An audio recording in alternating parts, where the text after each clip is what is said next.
The claim that Donald Trump's administration had an impact on John Deere's manufacturing plans, specifically its decision to relocate some of its operations to Mexico, has sparked both political and economic debate.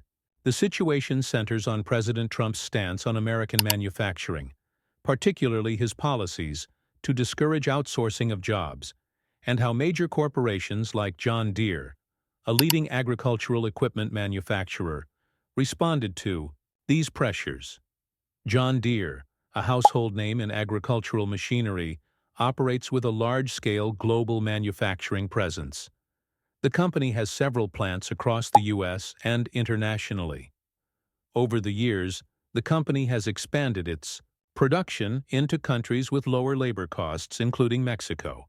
In 2022, John Deere announced its intention to relocate some of its production of farm equipment to Mexico, including the manufacturing of tractor cabs for large farm tractors. This move was in line with broader global supply chain optimization strategies adopted by many multinational corporations. However, this decision also brought with it economic and political questions about the impact of outsourcing, particularly in the context of the Trump administration's America First agenda.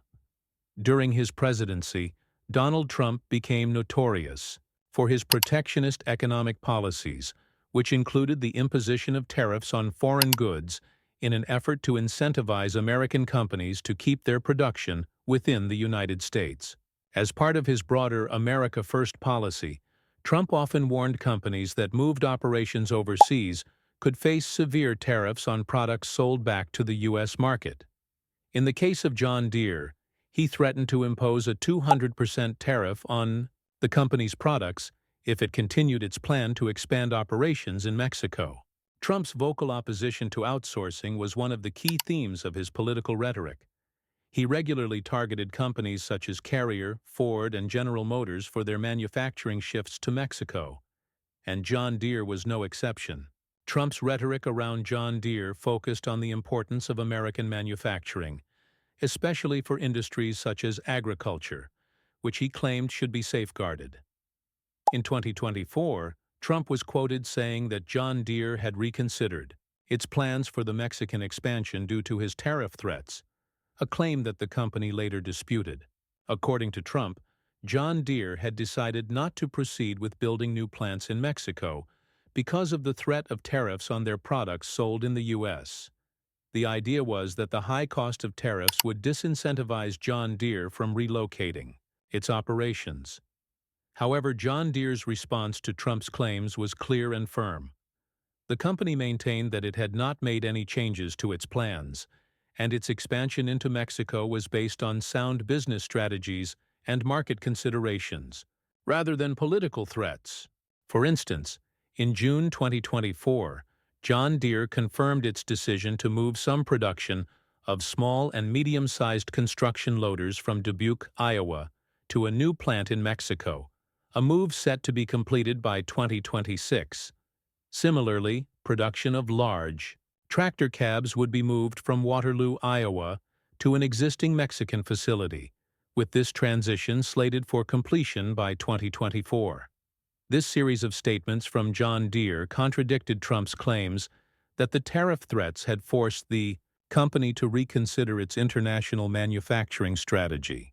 The company's public position remained focused on its goal to optimize production efficiency, minimize costs, and expand its presence in global markets. The disagreement between Donald Trump and John Deere over the relocation of manufacturing operations is not just about one company. It is part of a broader conversation about global supply chains, trade policies, and the long-term effects of outsourcing. John Deere's decision to expand its operations in Mexico highlights a larger trend in the manufacturing industry, where companies often seek out lower-cost labor markets in order to reduce production costs and remain competitive. While John Deere has been one of the more visible examples of a company expanding operations to Mexico, it is not alone. Numerous other companies, particularly in the automotive and electronics sectors, have pursued similar strategies in response to rising labor costs in the U.S. and the search for efficiency in global production.